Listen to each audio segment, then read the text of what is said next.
All right, hey everybody. So thanks for stopping by. Tonight we're going to be drawing this cute little baby giraffe using soft pastel, and it's or painted on Canson mixed media, 11 by 14-inch paper. I like this paper. It's nice and thick. It's 95-pound paper, 95-pound weight, and it's soft enough to take some layers of pastels or charcoal or heavier duty things like paint. So it's a good just all around paper. All right, so what I did is I found a reference photo online for the royalty free pictures. And I purchased this one, and I just wanted to do just the face because it's just so cute. It's just a little baby giraffe. So you can get a picture, Pixative.com is a good one to get royalty free photos that you can use as references. And then we're just going to transfer this onto our sketch pad.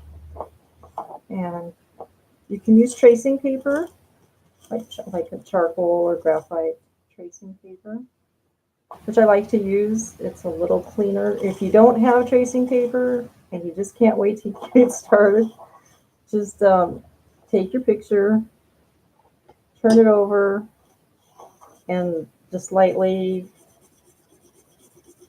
color the back with your charcoal pencil.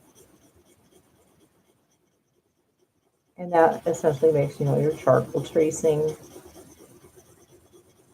And then turn it over and put it in place, and then just trace, just as if there was tracing paper under there, and it'll transfer. So that's just an easy way to do it without tracing paper. But I prefer tracing paper. It's a little cleaner, I think, anyway. So this is a nice 11 by 17 tracing paper, so it fits nicely on, it must be 11 by 14. It just fits really nicely in this 11 by 14 sketch pad. So I can get a little bigger with my artwork. This was printed on an 8.5 by 11-inch, just regular standard printer paper size. Now I'm just placing it on my picture. You can't see my whole sketch pad. I have about 3 inches above the antlers. And you can scale it to size however big you want it, and then figure out where you want to put it on your paper.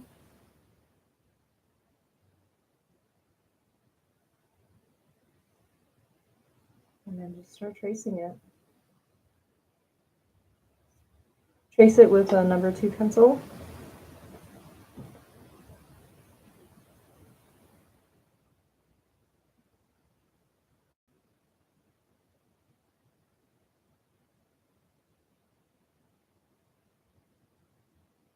This will just save you so much time. You could sketch it freehand, and that's cool too. This just saves so much time. And I get super impatient after a couple days of working on something. I'm ready to start on a new project. So it'd be nice to finish them. And this paper, it transfers really dark. I keep forgetting that. So I'm just going to start pressing a little lighter.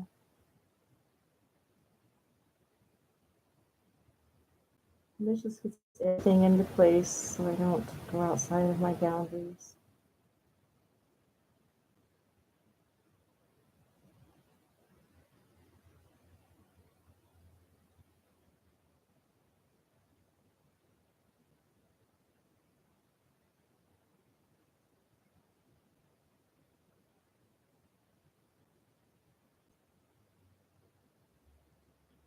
Just going over the darkest, blackest parts of the picture here.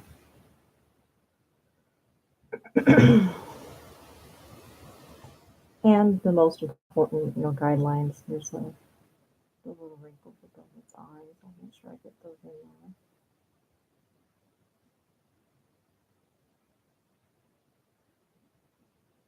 There's some black part here.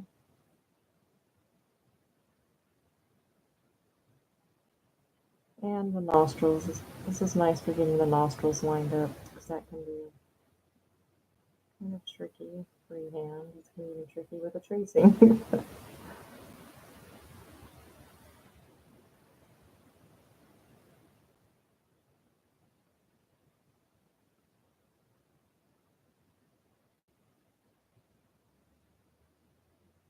So it just takes a few minutes.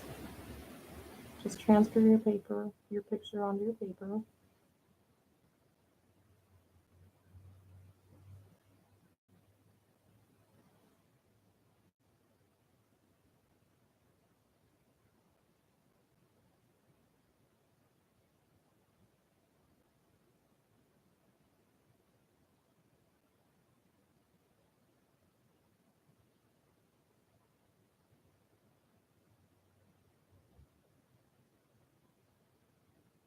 This is going to be so cute.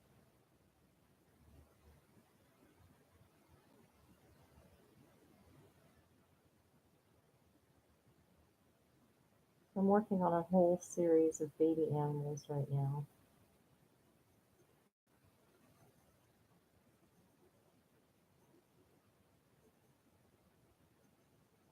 As well as my spirit animals on my Patreon channel.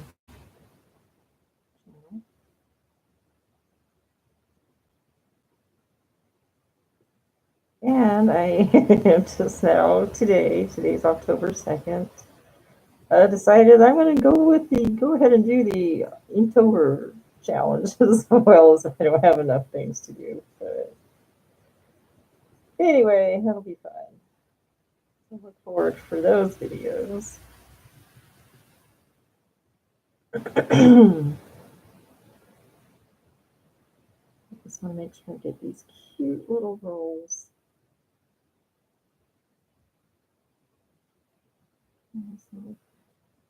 Around her eyes. This is the, I'm calling it a she. She looks like a she.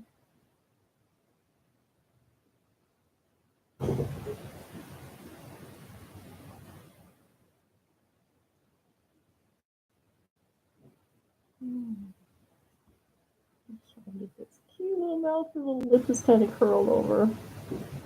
And she's just like this little pupper. It's so cute.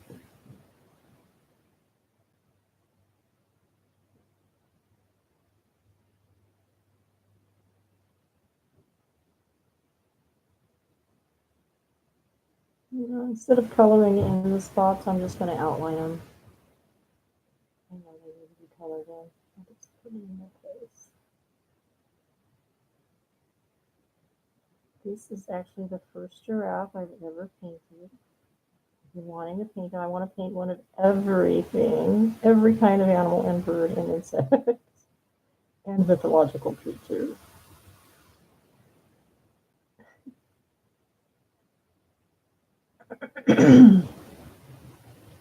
So this tracing really is good for beginners as well as advanced. Because if you're advanced, you know that sketching it freehand can take some time.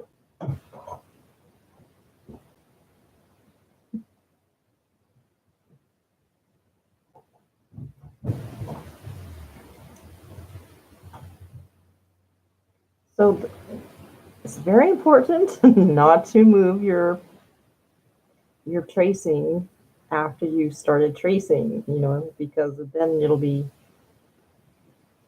the underside, they'll be mismatched, aligned.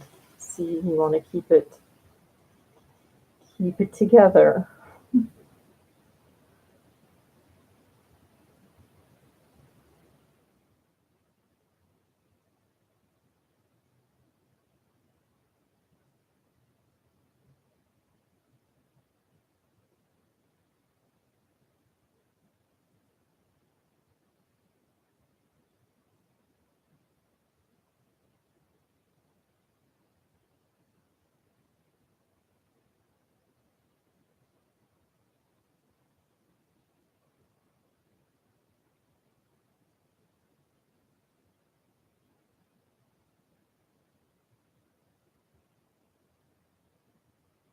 So it seems like it's a little extra work, but it's not. It's going to save you so much time in the long run to do this. Just get this tracing done. All right, I think I got it all on there. The most important parts, the guidelines.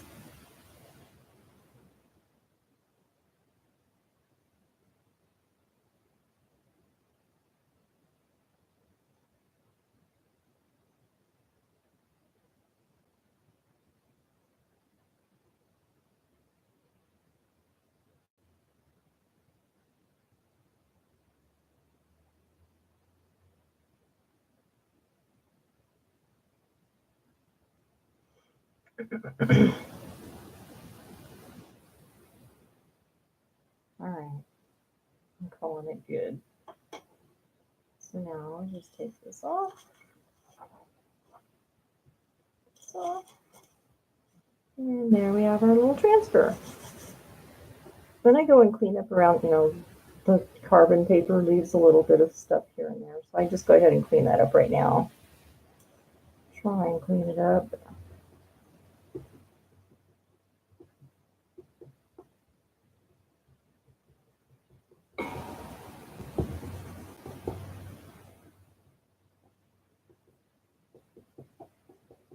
All right. Oh, it's going to be so cute.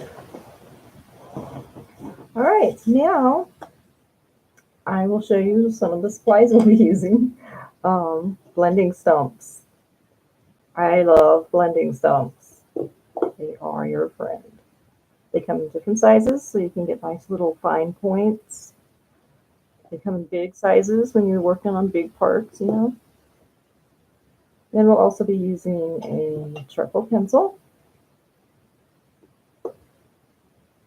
And then pastels. I use Rembrandt pastels. They're soft pastels. I got a big set of them, and I love them. I've had them for like 10 years, maybe a little over 10 years now. They last forever, and they're highly pigmented, and they're very soft and very blendable. These are my favorite.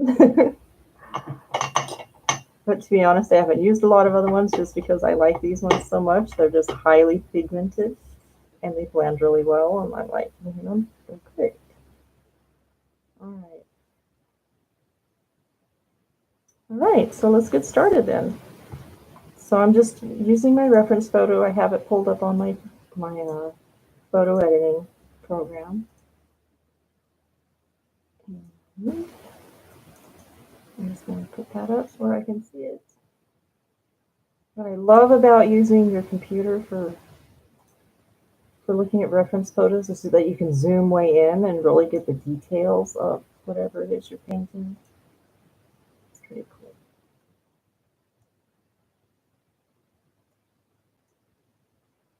I love the giraffe's eyes. They're just like big cow's eyes. And I really want to get those eyelashes going. All right, so what I'm going to do is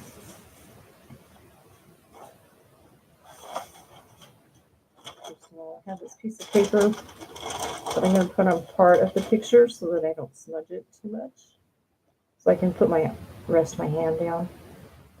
All right, and then I have this blending stump, and you can see it's already black on the tip. So this is my black one. I try to keep the black separated from my white blending stump, but eventually they all get blended together. But it's like your eyeshadow brushes. You only want certain colors on certain brushes. It's the same with your tools.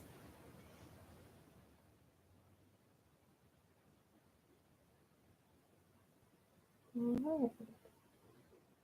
Now I'm just going to start sketching it in with more detail, more shading, just using my blending stumps mostly, and the whatever is already there from the transfer paper, and just start blending that around.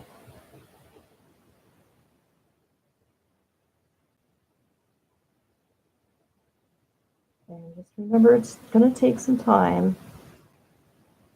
you do this painting. You're not going to get it done in one layer.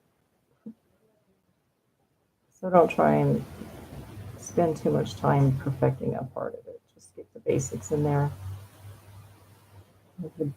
Where how much is filled in with black.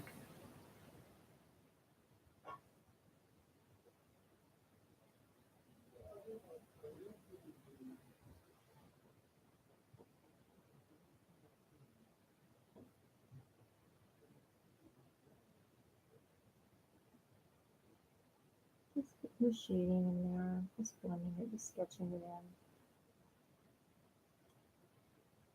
Just going over those lines that we already transferred.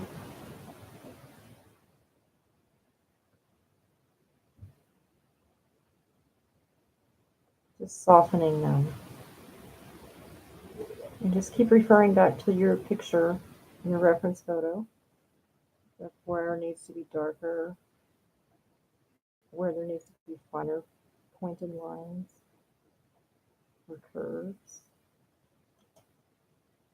Just don't overdo it at once. Just do small changes at a time.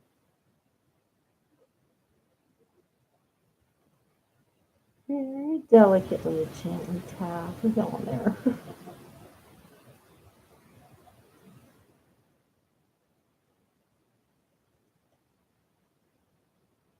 And what we're doing is just building up the color. So there's my reference photo. This is white in here, cream color, and then this is all darker light browns. So obviously this needs to be shaded in.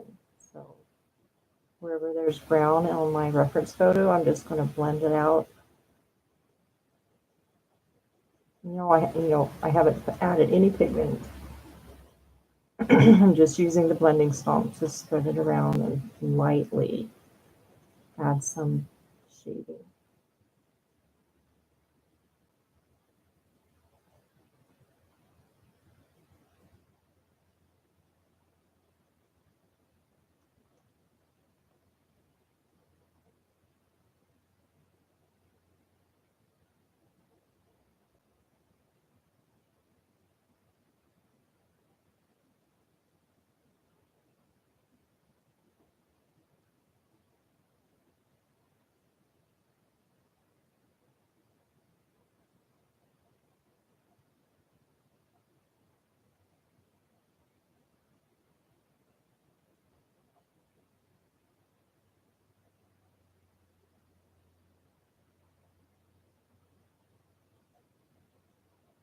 And it's like sculpting. You're sculpting your paper using the blending stomps. Just think of your paper as like a clay block. Sculpting it.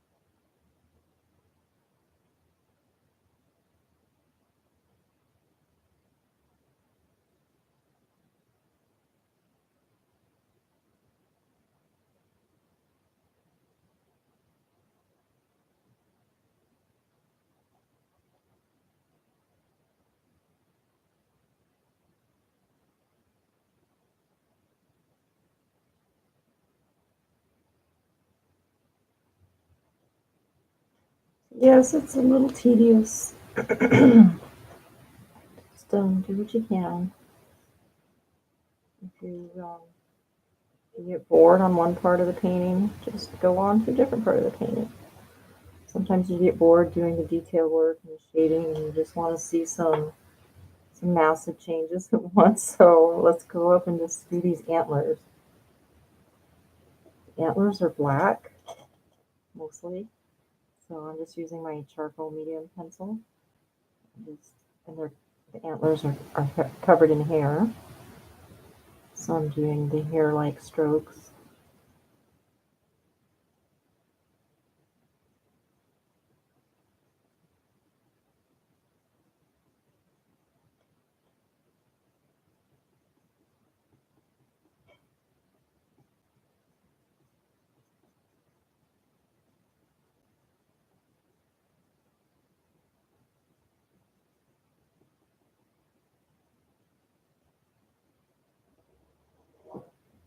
right, and then go in with our blending soap.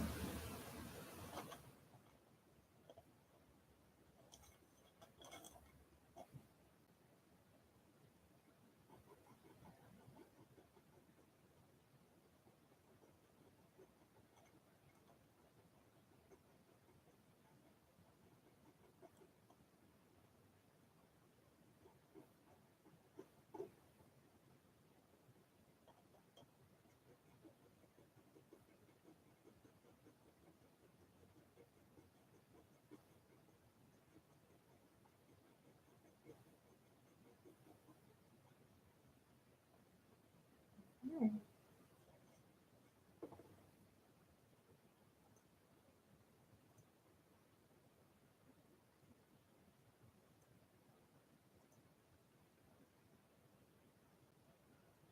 I think I'm going to go ahead and do a little bit of work in the ears before I start adding some color. I just kind of like to have my blacks in place, the undertones, the deeper parts, and the darker parts in place before I start adding highlights on top or adding color.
So feel free to ask any questions if you're here. Just type it in the little chat box over there.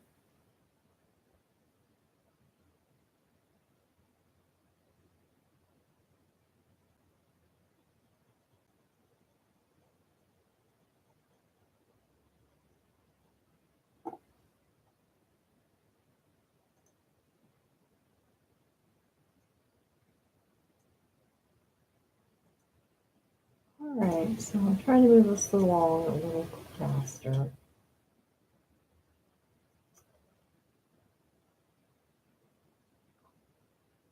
All right, so I'm going to start adding some color up by the antlers. And I'm going with this gold ochre color. And I'm just going to start adding some color in here. And some brush strokes, basically what they are. Not too much, just a little light. And then I'll blend it in with my finger, tip of my finger. I like using my fingers a lot for blending because they just blend better than using the tools. And then I'm going to go ahead and get the darker. Let's see, this color is orange. It just says orange. It looks more coppery to me, but it's claiming it's orange. I'm just going to get some of those in there. Start building up our layers.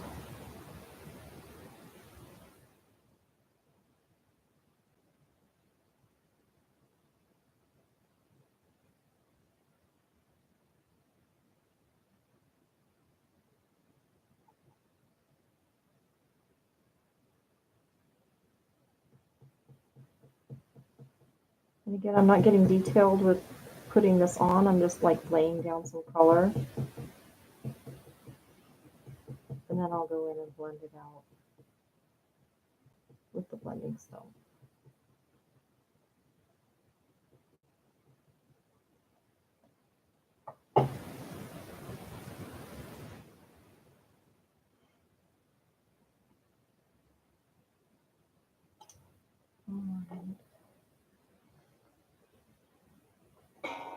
I have an orange. You get to know your tools. I have a blending stone that has orange going on it already somewhere. Here you go. And I'll just stick with this so I don't dirty up my blending stones and try. It's just a thing I do just to try and make them last longer. Seems like I'm going through a lot of blending stumps.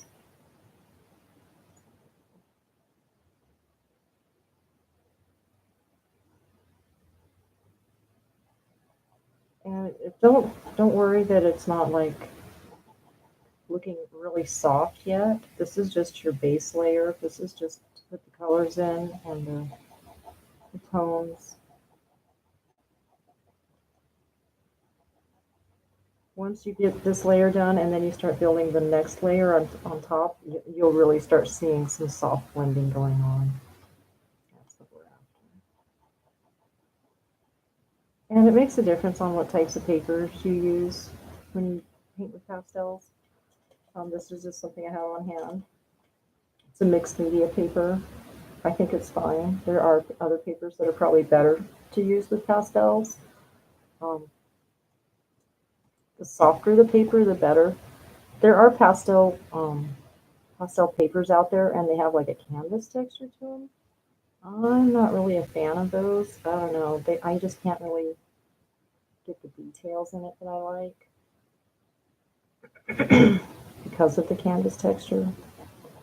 Excuse me.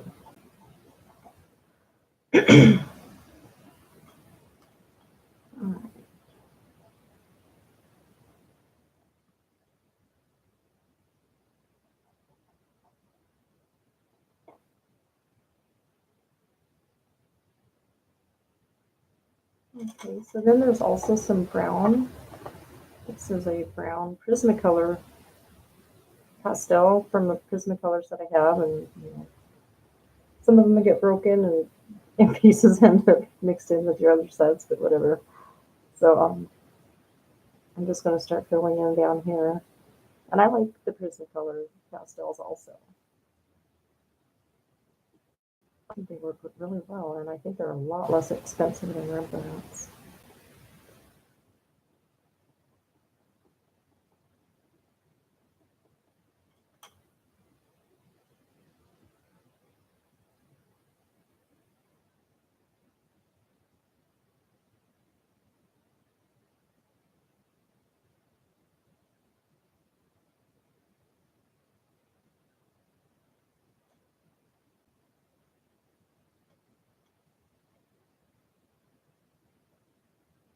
So I'm just like going in and doing a little touch of brown wherever I see brown on my reference photo. This is like mixed between the orange and the brown up in here. For colors.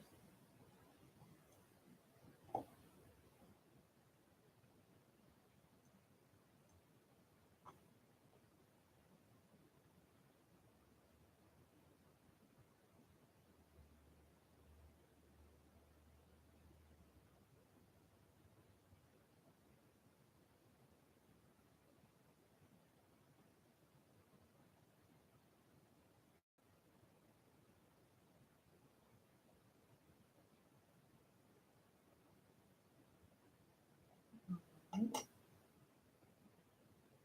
then blend that in.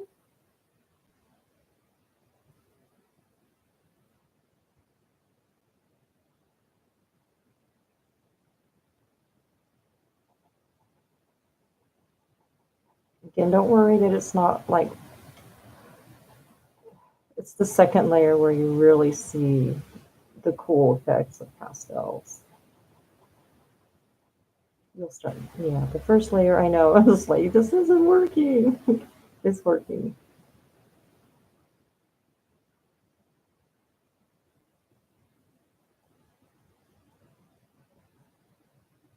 In fact, this is really soft in here, so I'm just going to go ahead and use my finger to just blend it out.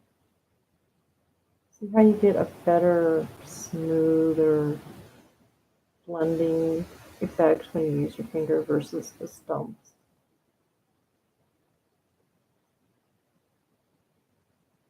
For large spaces that need blended, I just use my fingers. It just gives it a better effect.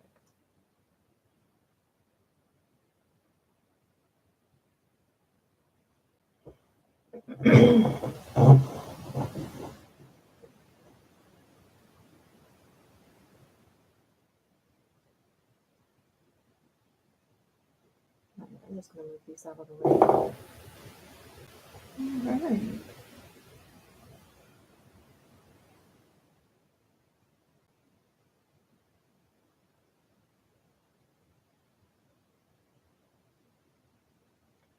All right, now I'm going to use, I'm going to use the charcoal pencil to do some little more detail in the eyes.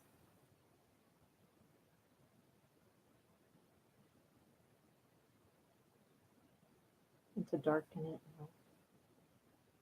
But you don't want to press hard with the pencil. You don't want to indent marks into your paper.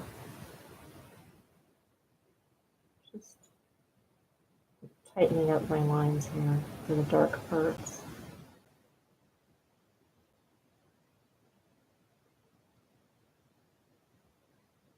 And then I'll go back in with my black pastels to make it really dark.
Alright, I'm just gonna do some detail on the side.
See, I'm just going gradually into the black. I'm not adding the darkest black quite yet. I mean, you could if you wanted to. I just like to build it up a little slowly, just so I can correct any mistakes before I have my darkest black in place.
I apologize, I don't have any music playing. It's just seems to be too distracting when I'm trying to do a video.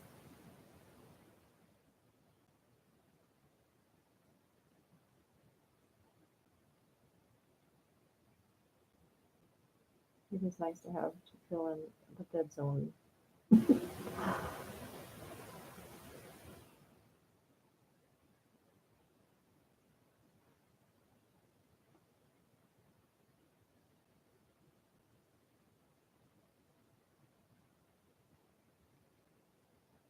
So I'm just doing the black parts with my charcoal pencil.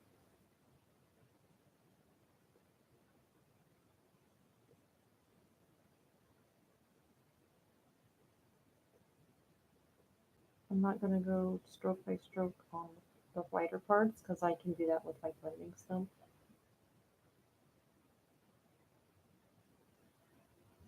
I'm like just laying down color, and then I'll go back in and blend it.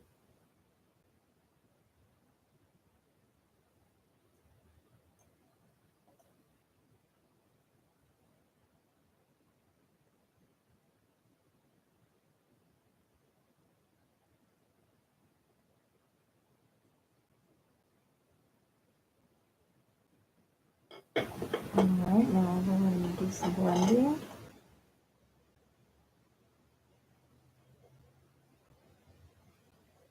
So other things you can paint on with pastels is suede matte board, which is really a cool effect. You should definitely play with that if you have soft pastels, especially like a black matte board, suede matte board, and do pastels over top of that, and it's so really rich and really cool. I tend to take forever when I use those though, so I kind of backed off of using the suede, even though it looks spectacular, but the paintings seem to take me a lot longer to finish because it just seems like I need more layers and more layers, but that's what makes it look so good is all of those layers. But it also, layers take time.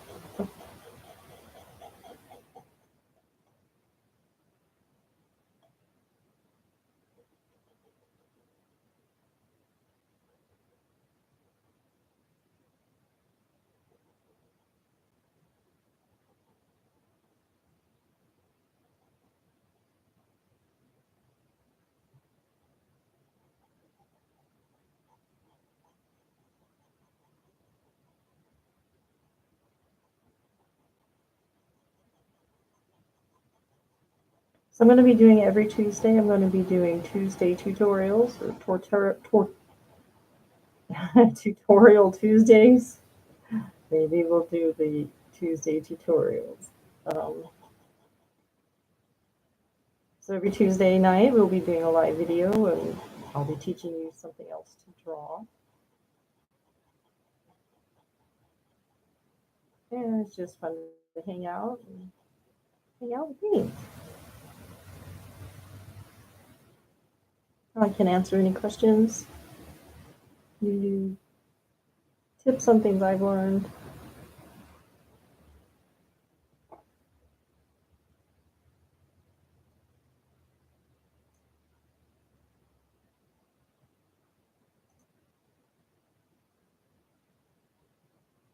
So it's going to start moving along quickly. The face obviously takes the longest to do because there's a lot more detail and things going on in the face.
Right now I'm just smoothing that out.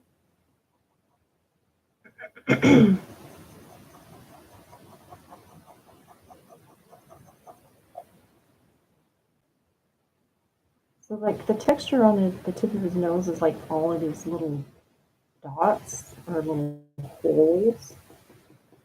So that's why I'm just kind of tapping it in right here to get that texture.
Alright.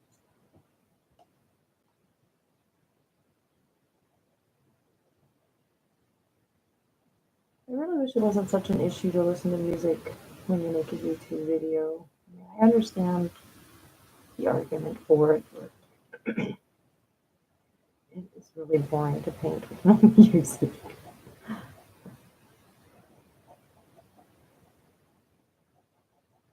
No music, no conspiracy videos, no Star Trek.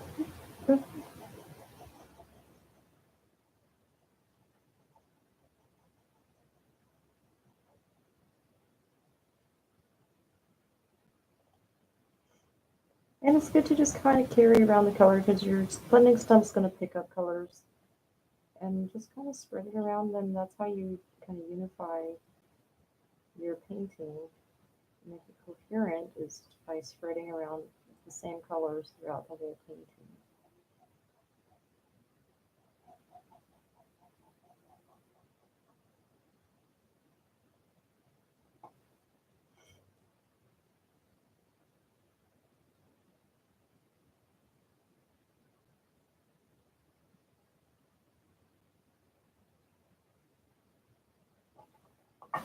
So then sometimes you want to do just a really light glaze. rather than apply it onto the paper where it leaves, different marks, just take it and rub it on your finger. And then you'd have some pigment on your finger and use that to blend around. So I'm just going to do that right here on his forehead.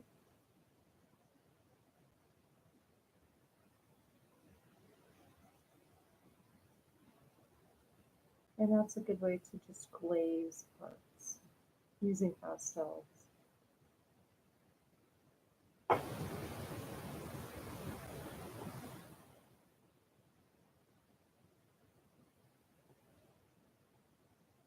And you can see each glaze does get darker.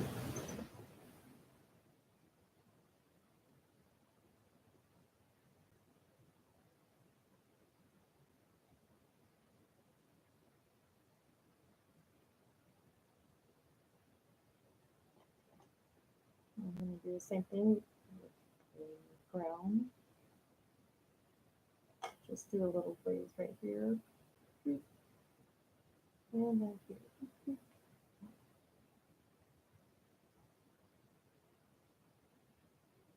And then we got to make sure you get that little lip. The little lip thing about tracing is when you print it out, it never, well, I mean, not never, but my printer doesn't print it out to detail. And there's a lot of stuff that gets left out. So now I have to add those back in. So this is like under his lip, her lip. Let's start brown on the lower lip.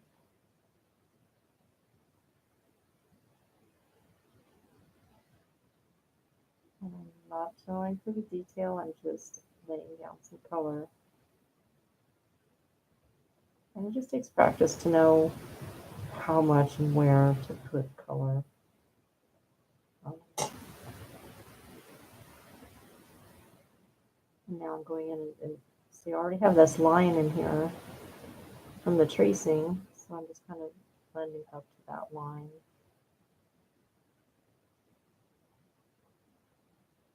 Smearing it around, kind of following along my reference photo.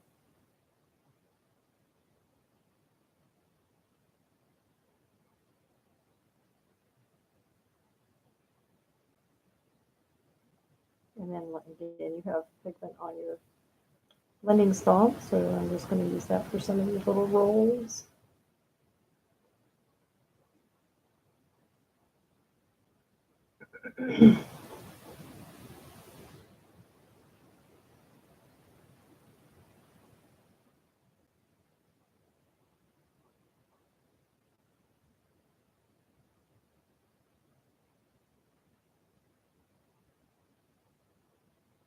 This is how you add light details without getting those harsh strokes from the pastel.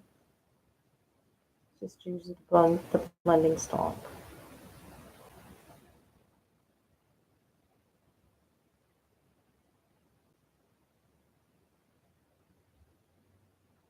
And just remember this layer, we're not going to add white yet. We're going to get all of our details in there before we start adding the white paint or white pastels. Because that's going to change everything.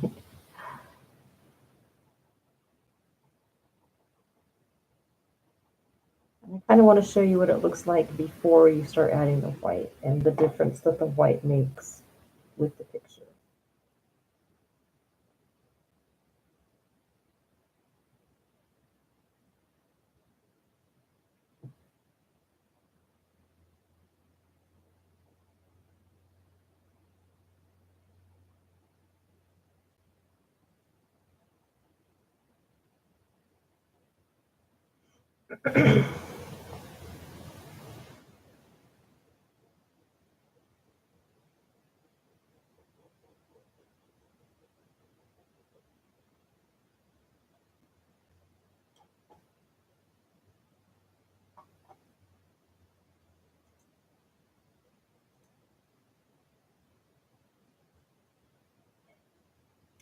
Another thing you can do, just like you did finger glazes, you can use your blending stomp and use it to just kind of pick up color.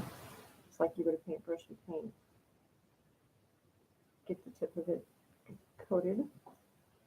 and then go in and do darker areas. That's a good way to get some darker areas without applying the soft pastels. Because, you can see it's not a fine tip on there.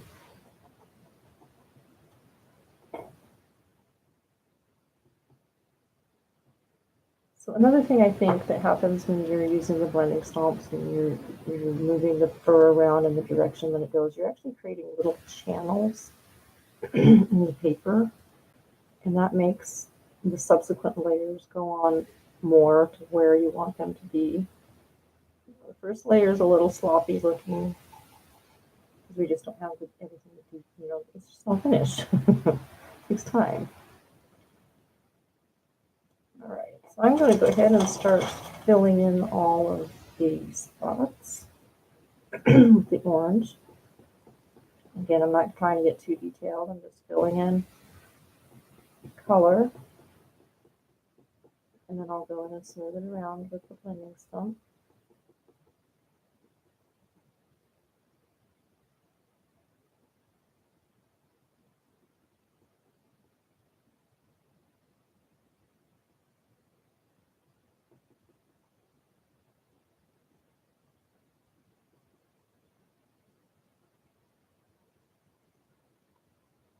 And if there's an animal you'd like to see me paint, just leave it in the comment below, and we'll paint it.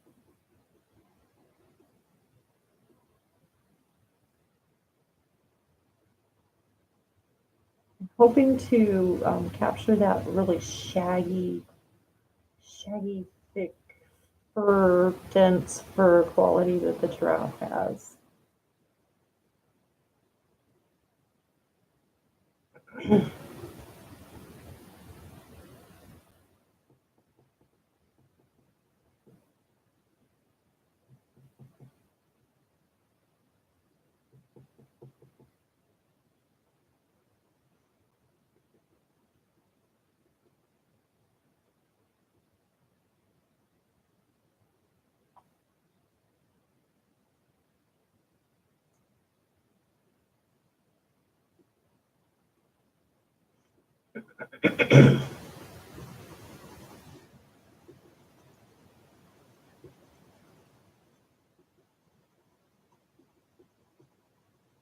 So I've been an artist since I was 6 years old, and my mom taught me how to draw a horse head, and of course I usually put a horn on it,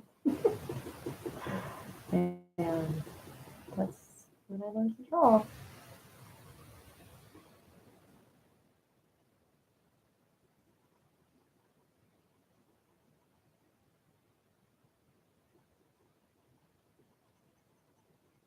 I draw almost every day, paint. They technically, pastels is considered painting because you're using pigment.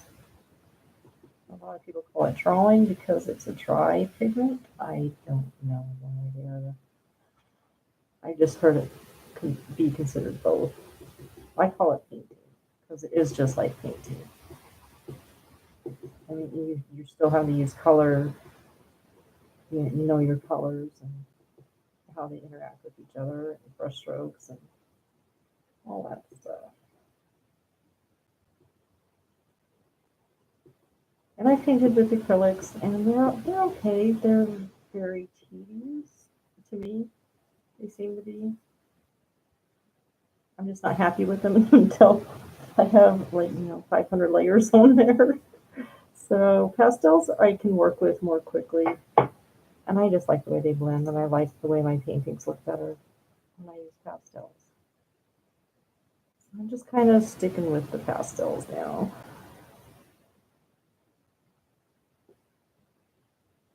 But you have to try them all out and see. It's like a musical instrument. You try some out and see which ones fit you best.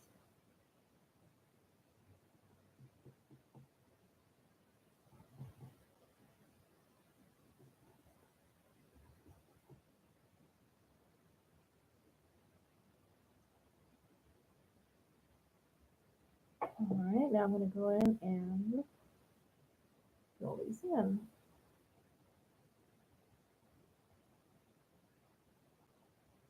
And I'm going in the direction of the fur that I can see on the reference photo.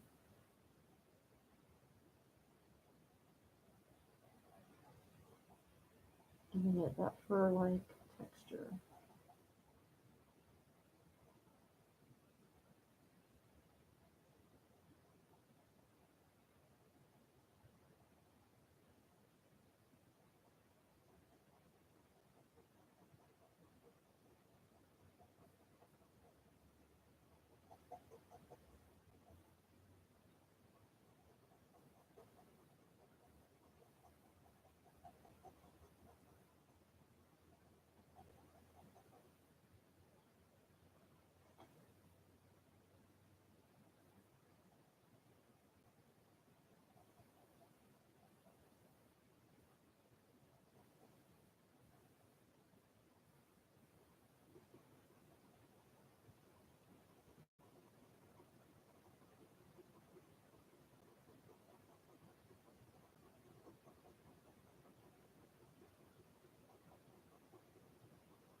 Yes, it was tedious.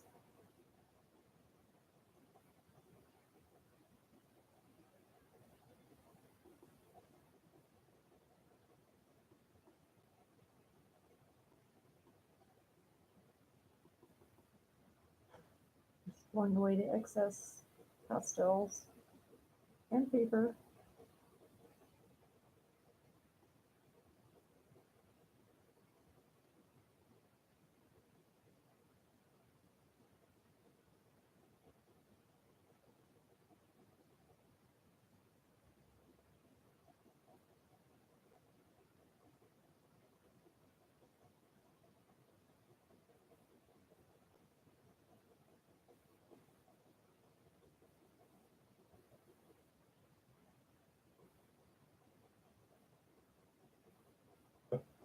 You know, people who aren't artists think that artists can just like, whip out a painting just by flinging their brush paint over it, paintbrush. And that's only true in Sims 3.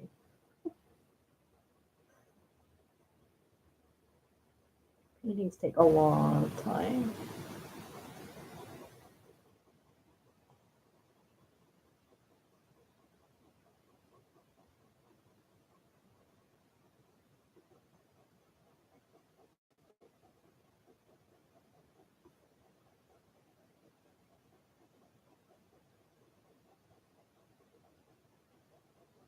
And you can see I'm just going over the lines just a little bit just to get that shaggy fur texture in there.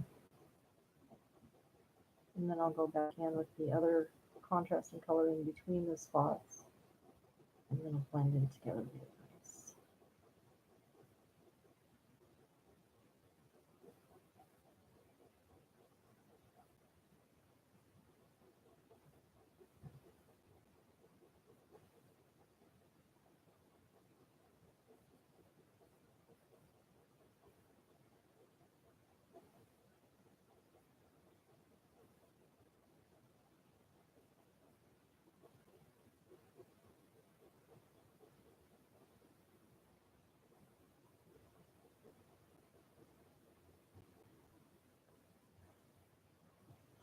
So I'm not going to do the mane yet because I want to fill in because I'm right-handed.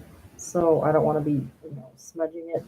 So I'm going to work on this side first, get it in place, and then I'll start working on the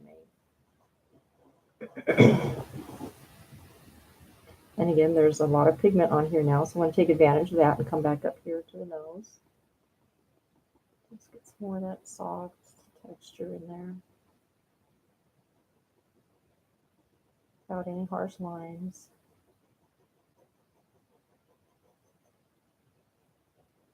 Spread it around.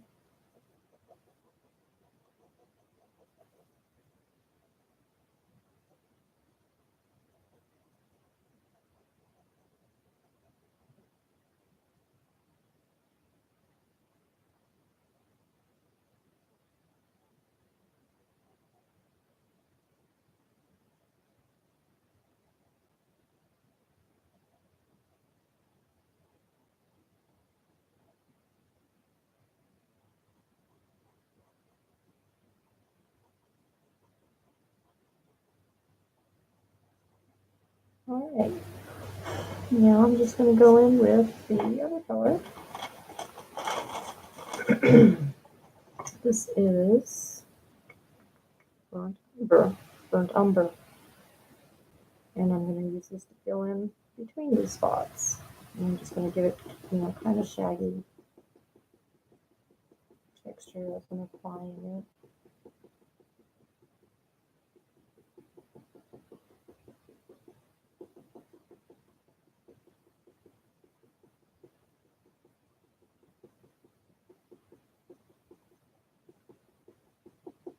I've been wanting to paint a giraffe forever. It's really fun. And I probably would enjoy doing an acrylic painting of a giraffe.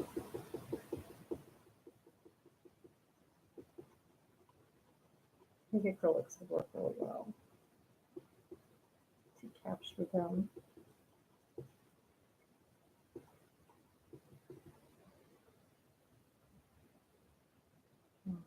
All right.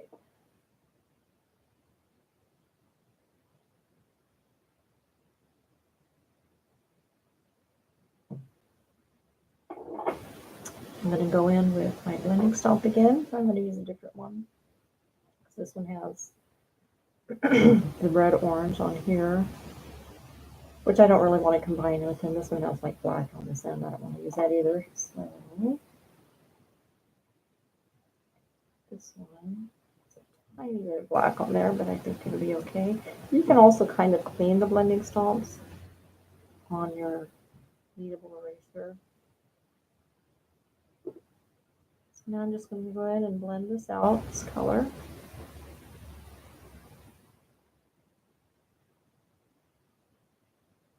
I'm just going in the direction of how the fur grows. Remember, this is just your base coat. It's going to look a little cartoony right now. It's normal.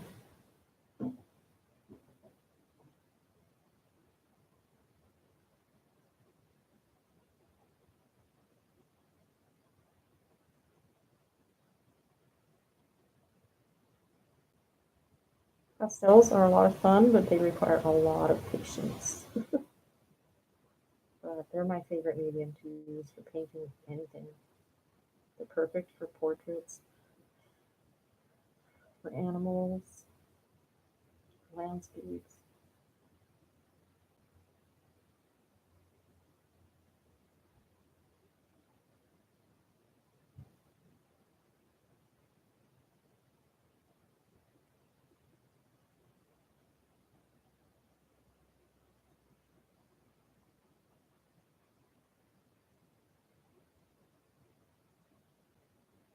So I give away paintings every month, original artwork, on my Patreon page to my Patreon subscribers.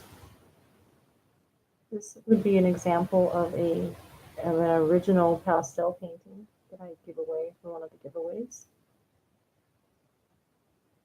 You get to see a work in progress.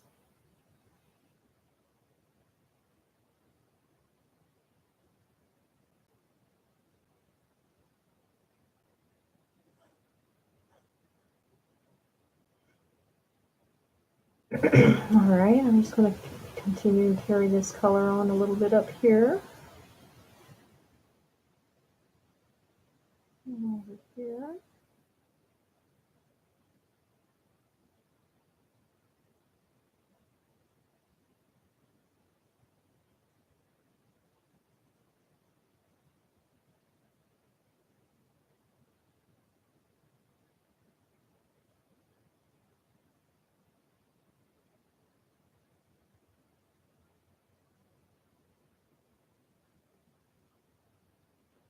I'm going to have to go let my cat in. I'll be right back.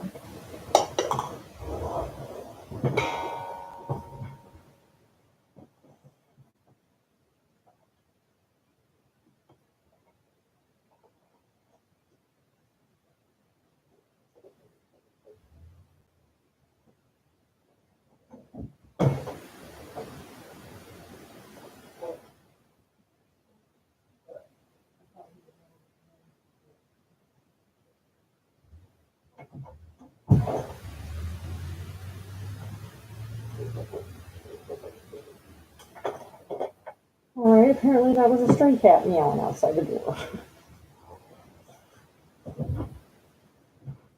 Stray cats, they're always fighting right on our front porch. Okay, so we've almost got this first layer put in place. I'm just going to do a little bit more work on the face. I think we got the pretty good, the colors in there are pretty good.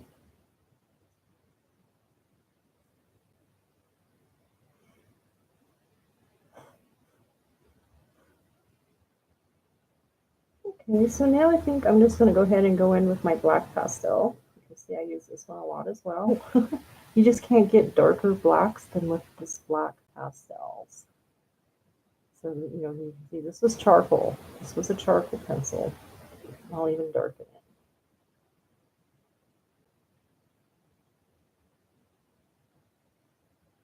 This is a medium charcoal pencil. I would have used soft charcoal pencil, but every single one I have breaks in the pencil sharpener.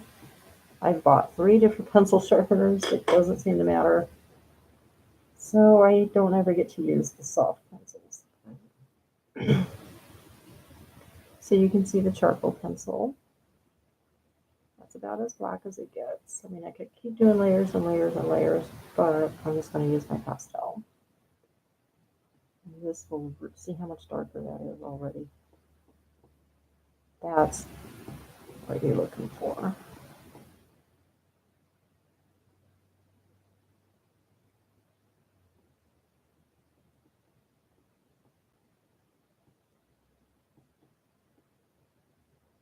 And then go in with your pastel, with your blender.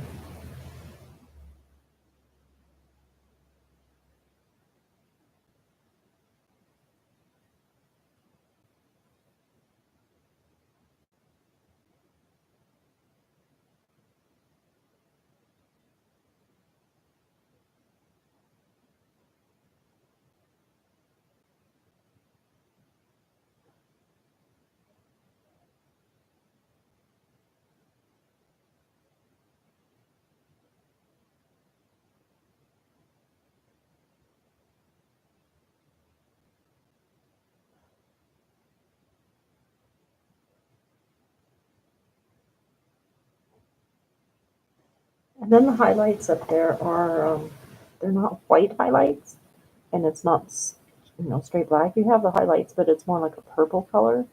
I have this dark purple gray, mouse gray it's called. I'm just going to use it for the highlights up here in the antlers.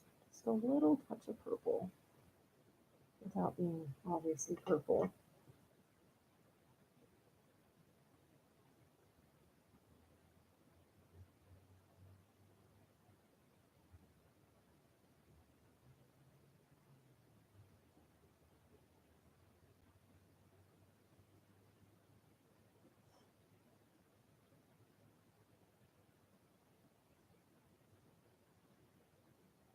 All right. I'm going to use this inside the eyes carefully, very carefully. Just laying down some color.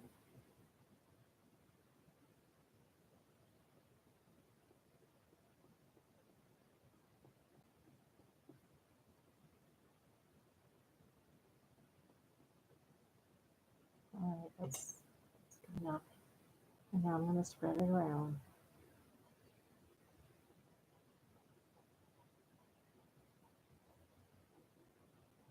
I'm just going back and forth in a circular kind of pattern to get the circular shape of the eyeball in there.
I'm going to carry this down around the nostril. It's much blacker here around the nose. And then I'm just going to take the point of it on my pastel and pick up some color on myself.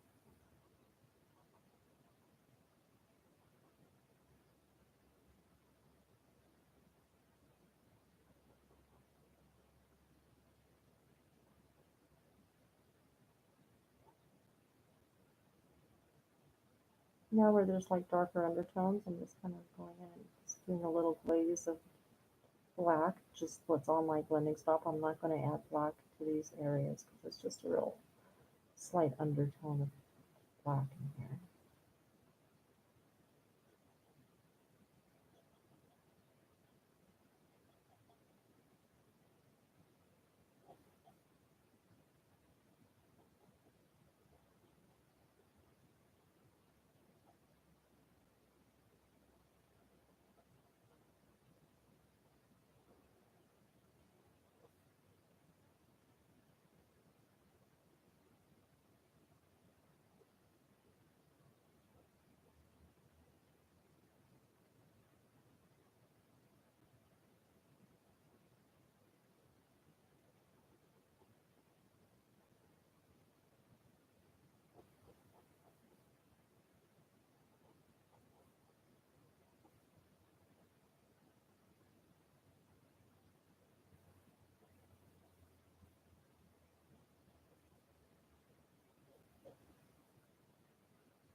All right. So it's getting there. It's just a process. It takes time.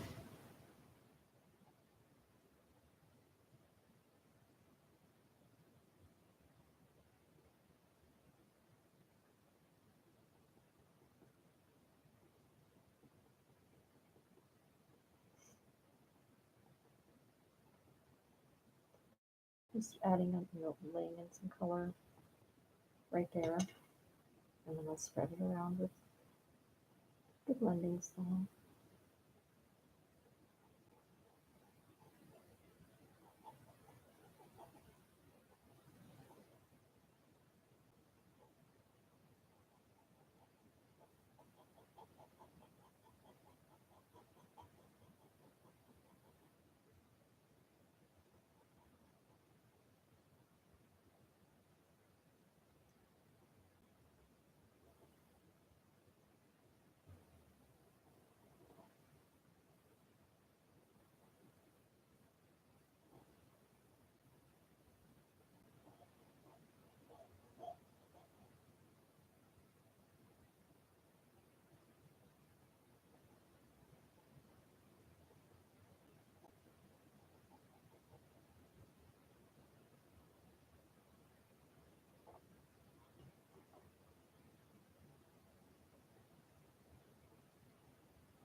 So it's just up to you how much depth and detail you want in your painting. You can stop, after this layer, and it would still be fine.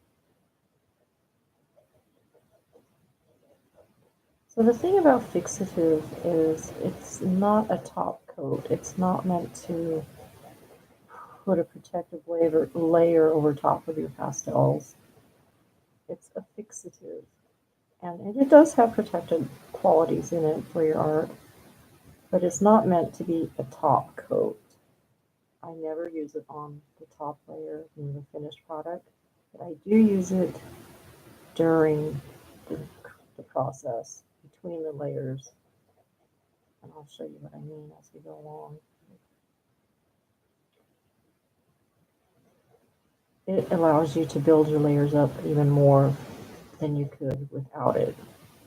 And the more layers you have, the more detail you're going to have.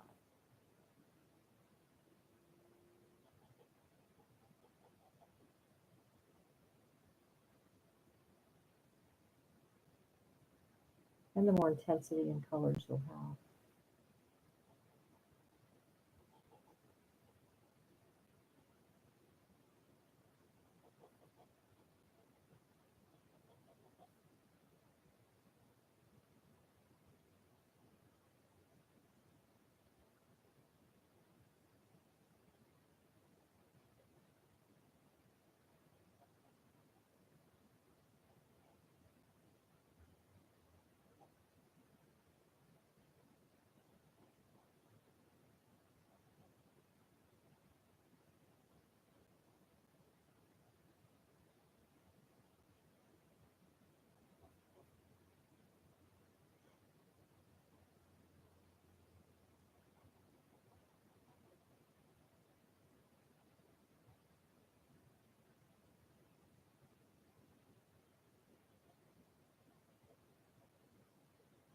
So like these just little really subtle, almost gray colored details.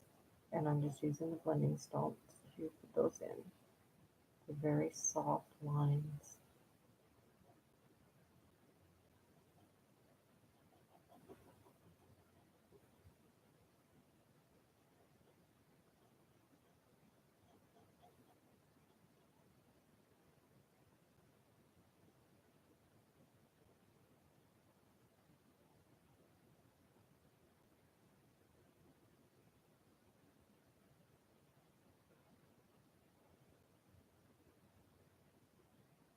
Alright. So now we have basically our first layer on here.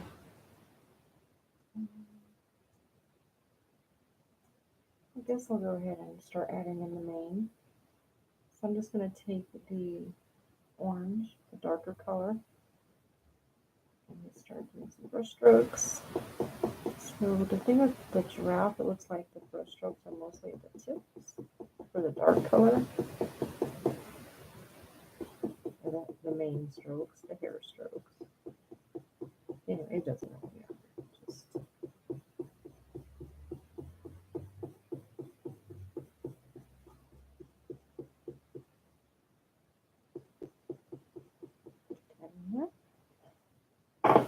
and then blend it out. Going in the same direction as the fur, using your reference photo as your guide. I'm just using the side of the blending stump, the tip side. I'm just kind of pulling the fur out.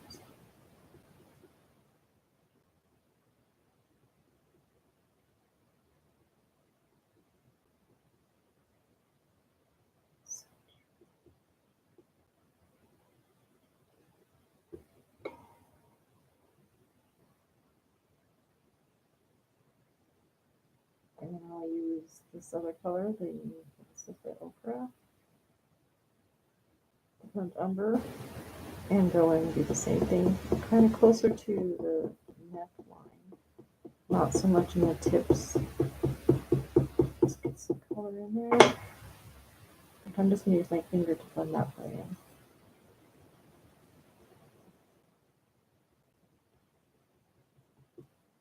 There we go. Alright. So that's the base layer. That's just your colors laid out where you want them. Now we're going to start going into some details with the white pastel. And obviously I'm going to start with the whitest parts of the painting, which are going to be on the face.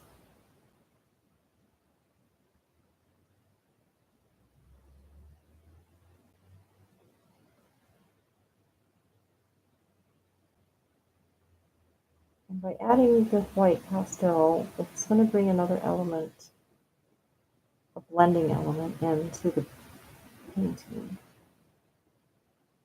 You get to see how that works. Rather than just let the white of the paper show through, I always use white pastels.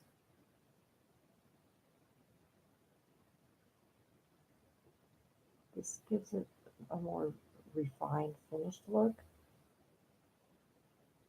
like I said, it also brings in another blending element.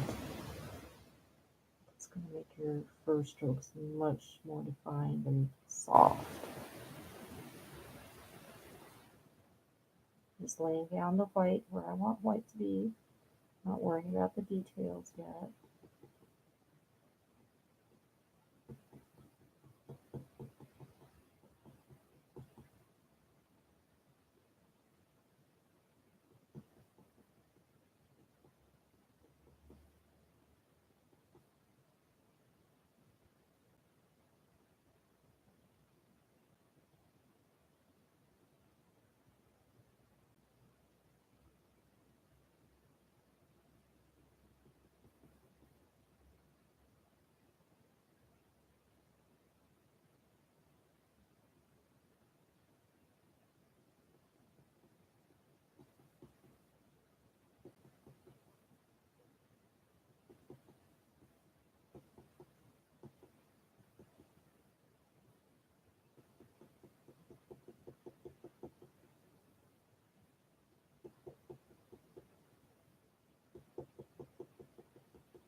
All right, now I'm going to go in with my blending stone.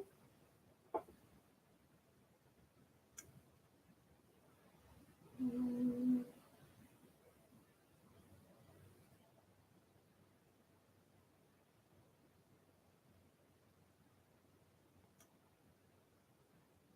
I'm just going to smooth out the white. So, you're not going to obviously be able to see it, but it is spreading it around. And it matters to spread it around even though you can't see it. Just be careful not to mix it in too much with the surrounding dark colors.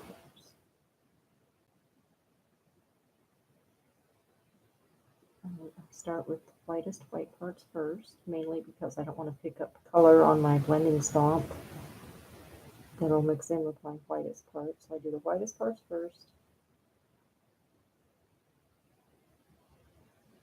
Spread it around.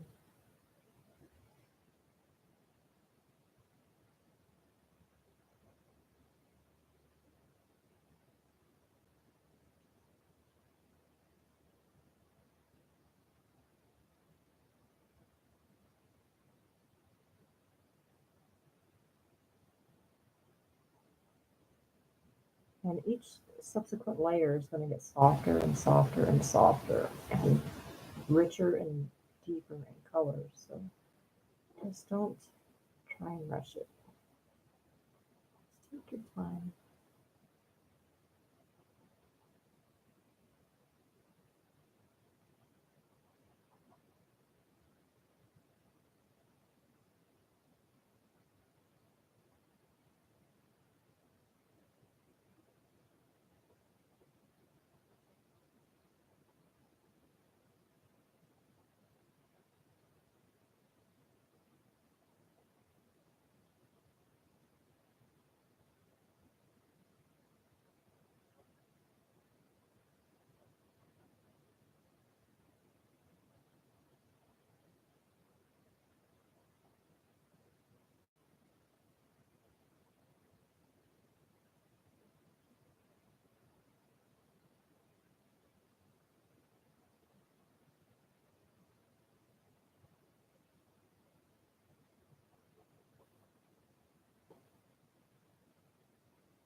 Okay, so now to show you what the white will do. So I'm going to start adding texture into the neck and the fur. And the way I'm going to do that is by using white over top of my base layer.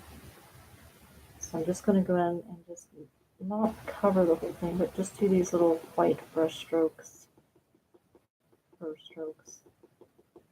And you can see it's already picking up, it's already looking denser. I'm just going to do this all over. Paying attention to where it's lighter in your reference photo and adding the white to those parts and just leaving parts that look shadowed, just don't touch them.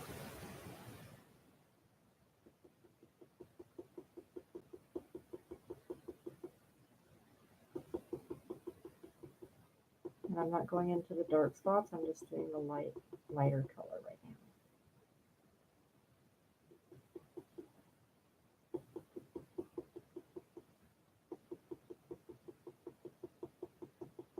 And I call this texturizing.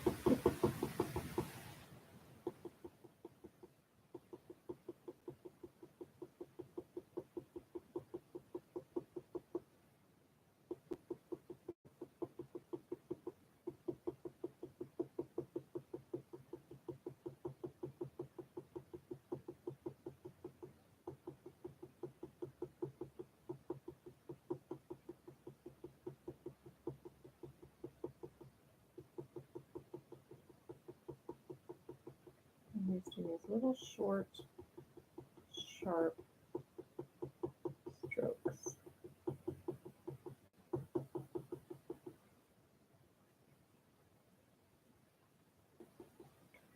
Alright, and I'm going to go back in with my light colored blending salt.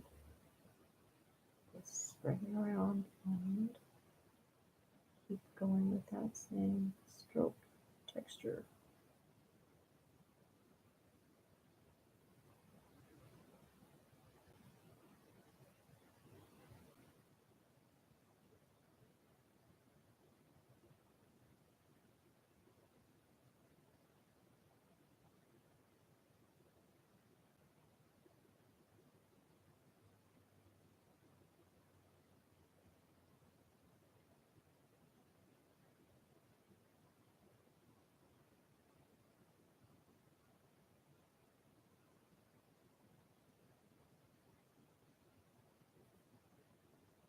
And the more layers you get on there, the softer it's going to get. And the more blendable it will get.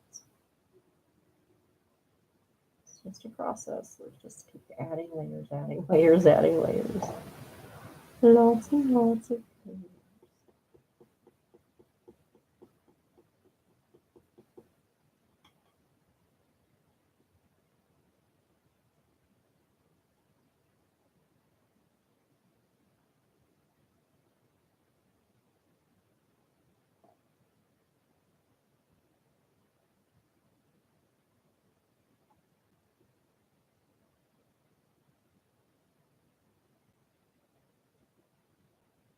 And then for the highlights inside the darker areas, I think I'm going to use this like creamy, kind of a yellowish creamy color for some highlights also.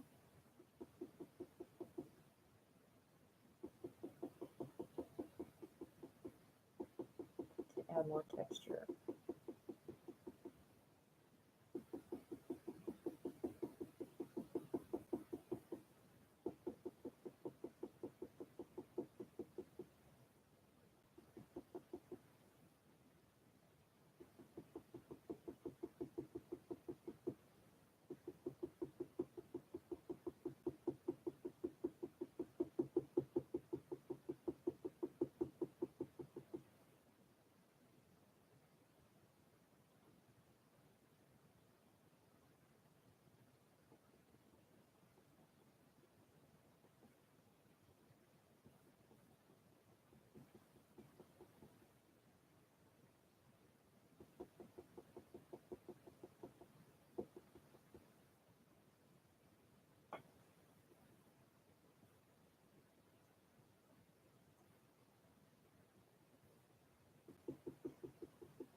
All right.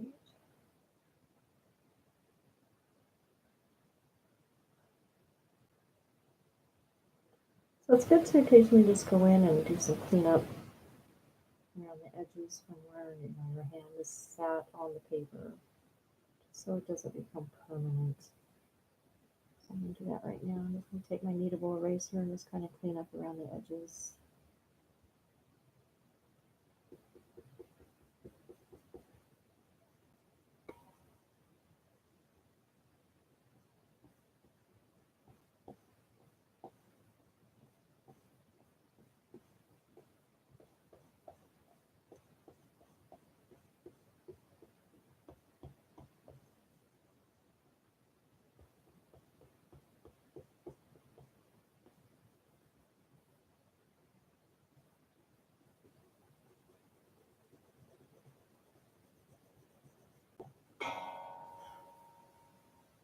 All right.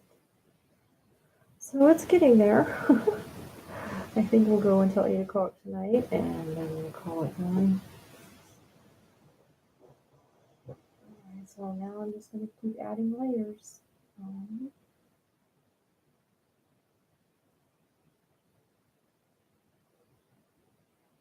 I think I'm going to use this yellowish cream color and just go ahead and just do the whole, all of the insides between the dark spots, just to kind of tone down the color I have going on in there right now. I want it to be more of a creamy color. I don't know what color. Just maybe this will give it a little more texture.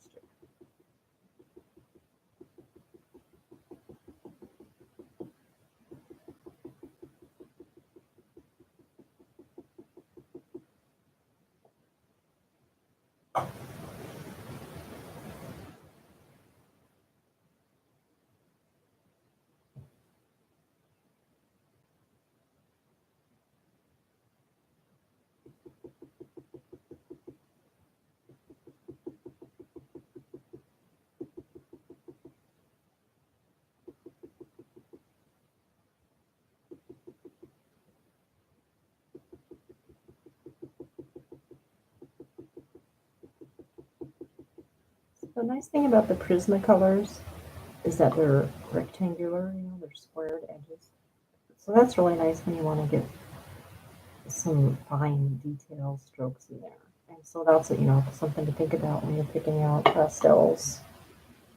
And I like the Prismacolors. They actually go on really well. And they're a lot less pricey than Rembrandts. I mean, they have a lot of pigment in them, and they're soft, blendable. I'm really impressed.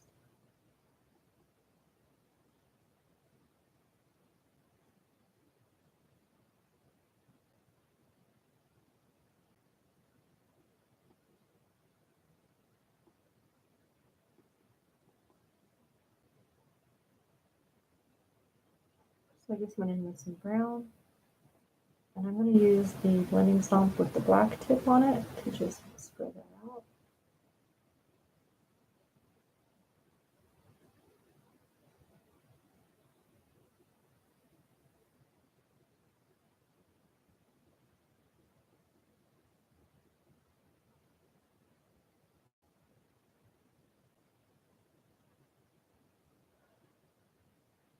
I'm going to use that brown also inside for the dark spots.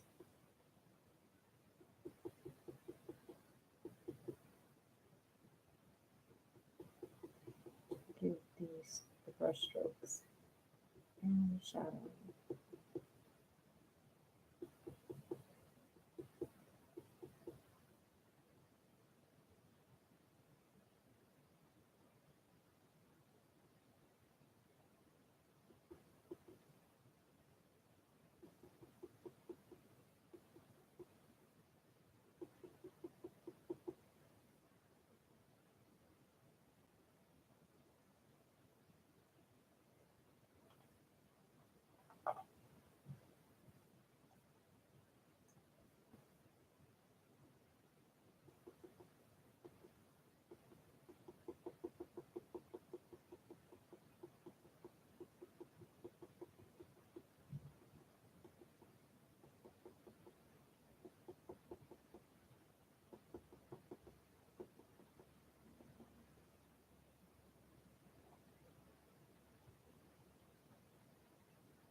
think I'm going to go in with another color.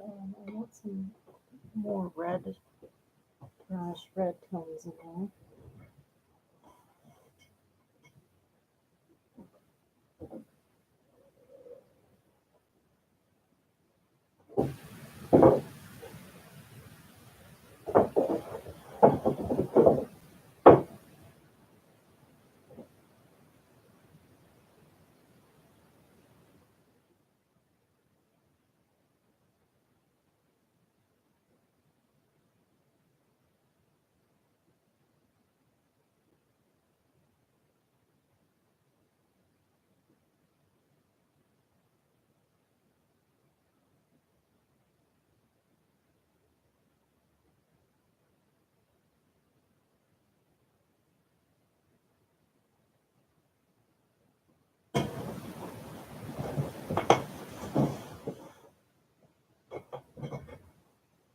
Alright, so I grab that.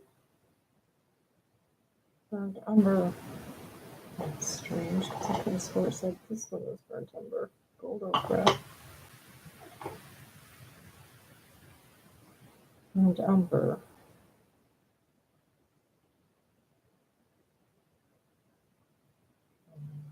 Okay. I don't know what's calling both of these colors burnt umber. Anyway, this one's like a reddish brown. I'm going to go in and do the darker areas. Just a few little brush strokes here and there.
Alright, well, it's really coming to life.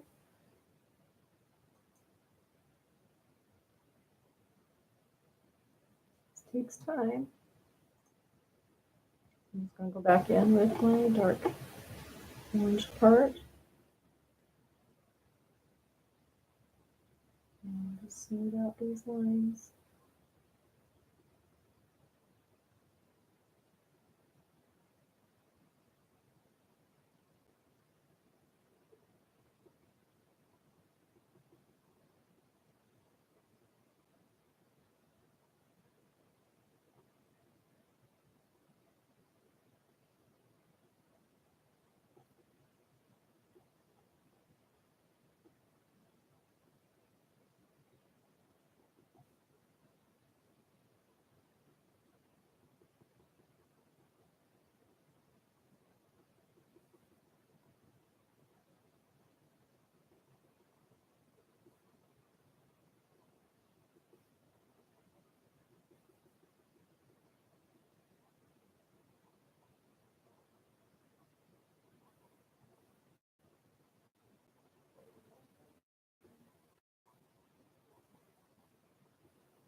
Just keep building up that texture. I'm just kind of pushing and pulling with these short little strokes. Get that really thick, dense fur texture. It doesn't look like it's doing anything yet, but it is. It's building up these underlayers. And you'll be able to see more and more definition with more layers that you add.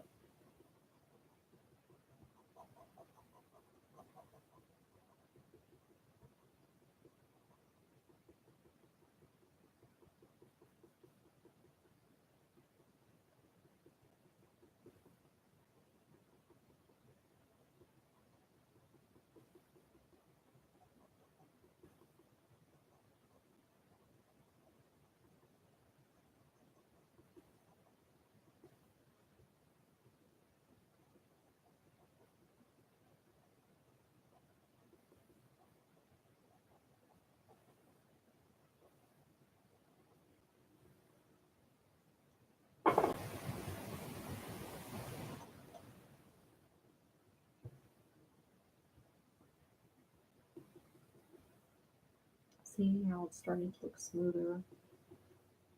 You can think of pastels as clay, like pigmented clay. That's basically what they are. So you're like sculpting it.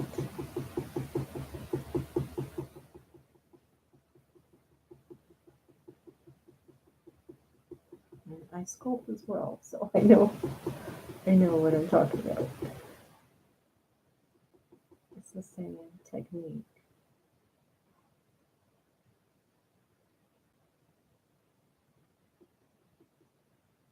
You're laying down your clay, teeny tiny, very thin layers of clay, colored clay. And then you're sculpting it in with the blending stumps.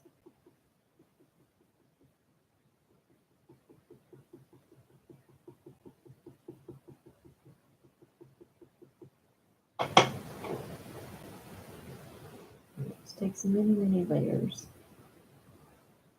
2 hours is not much time to complete a painting in. 2 days, full days of working, maybe. For me, anyway.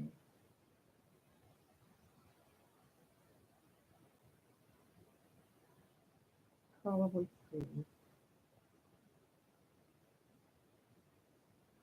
And that's what, like, working all day, every day on it, 3 full days to get it to where I think it's good enough. And you could keep working on the same painting forever because it's just going to keep changing and morphing. And you just got to know when to say it's good enough and move on to the next one.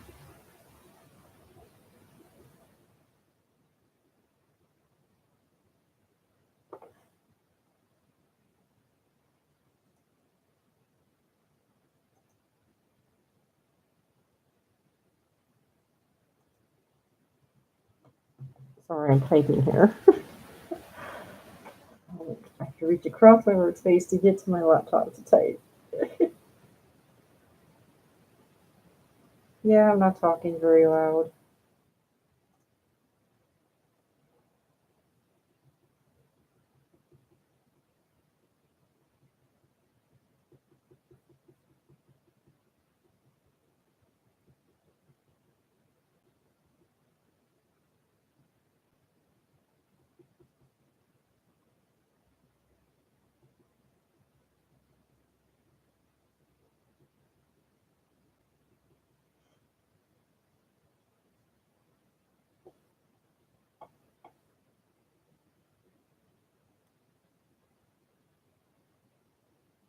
Eventually, it's going to get to where your color's going to be too soft, where you can't add any more color or texture or anything to it, and that's the point that you spray it and then paint the painting all over again.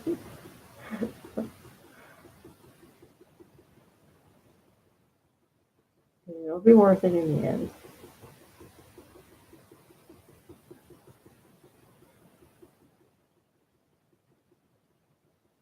It's just going to take some time.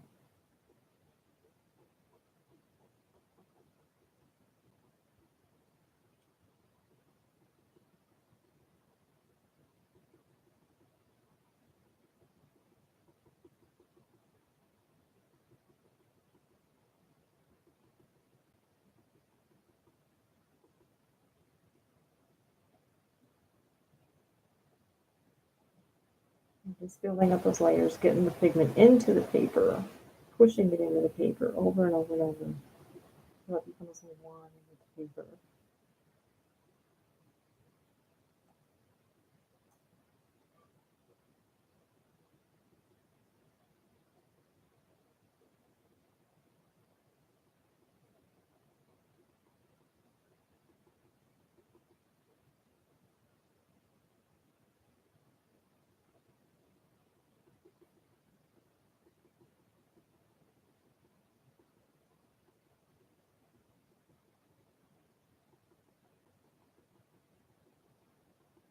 And I'm just continuing the texturizing using the blending stomp and the color that was already on the spots. Just mixing it all around and just starting to get that texture in there.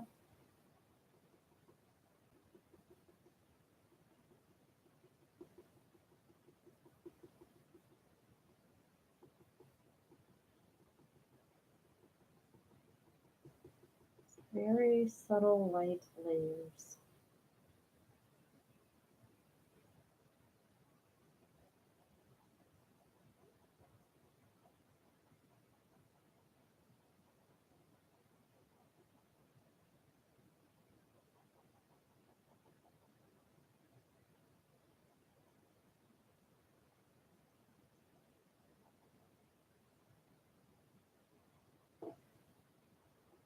I'm going to use this cream color and I'm going to come into the mane now and do some more long brush strokes. So you can see the mane is long here. Long, thick.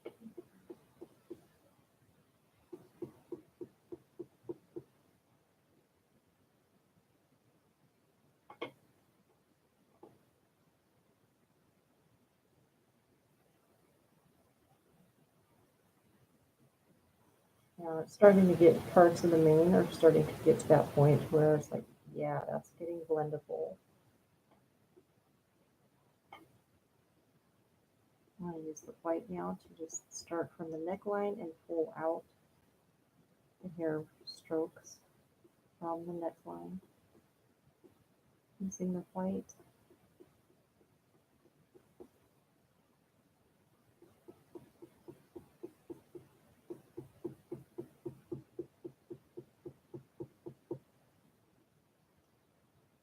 And also coming in and doing some little white lights, just looking at your preference photo, seeing where the whitest parts are.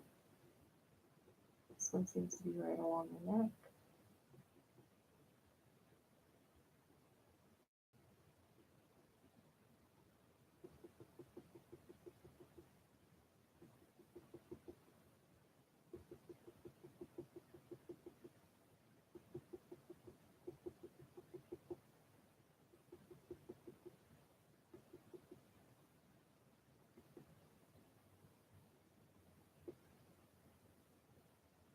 So yeah, it just takes time and patience. Just keep going over it and over it and over it.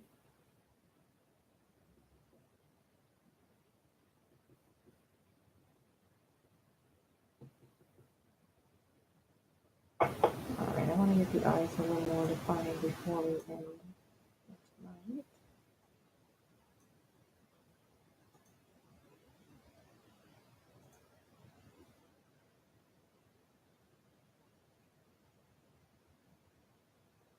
So what I'm going to do is take my white pastel and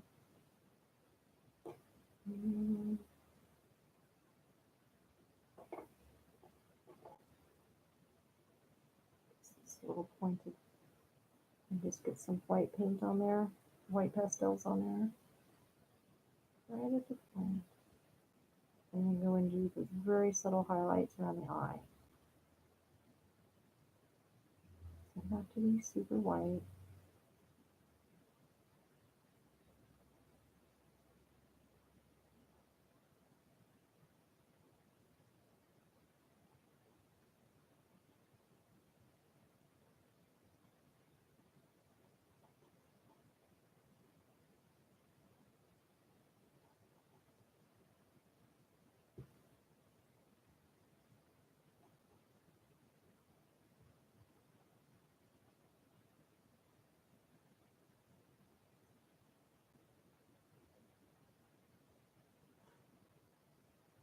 round eyeball look in there.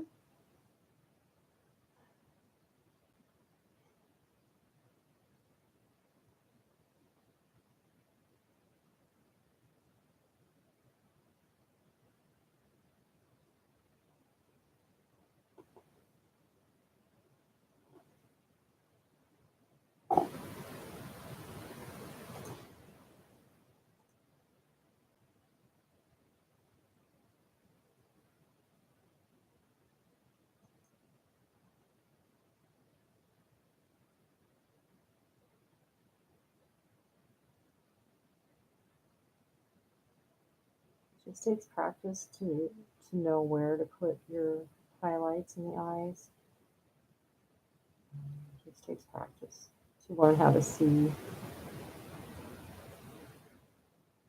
where the where the eyeball is, where the eyelid is. It is an eyelid, a lower eyelid.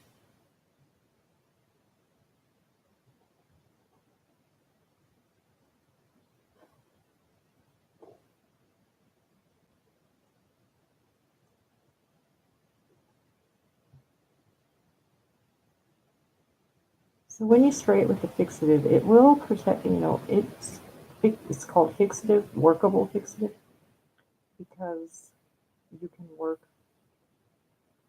It puts a little layer on there so that your painting doesn't smudge, which is really nice, between layers. That's how you're able to build up the layers.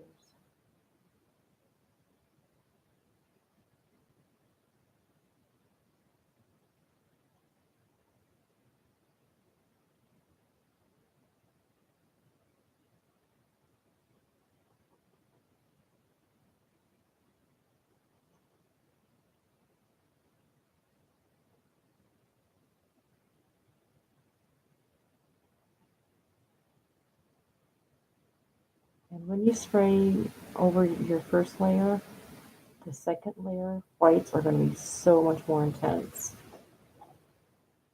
If you saw my video, the final video for the wolf painting,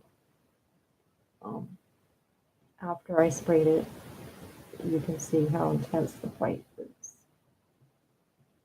And the dark.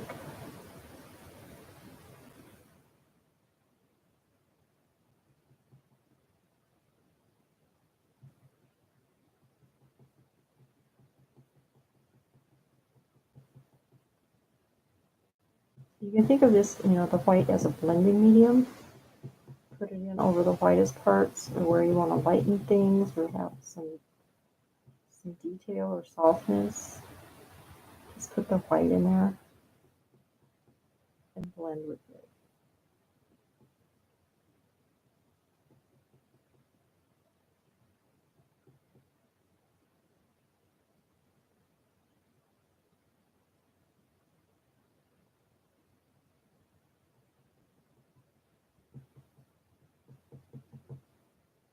We were not going to finish this tonight, but we got a pretty good start on it.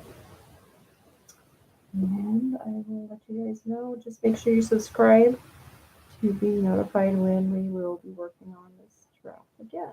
Probably sometime this week. Feel free to continue working on your drafts at home.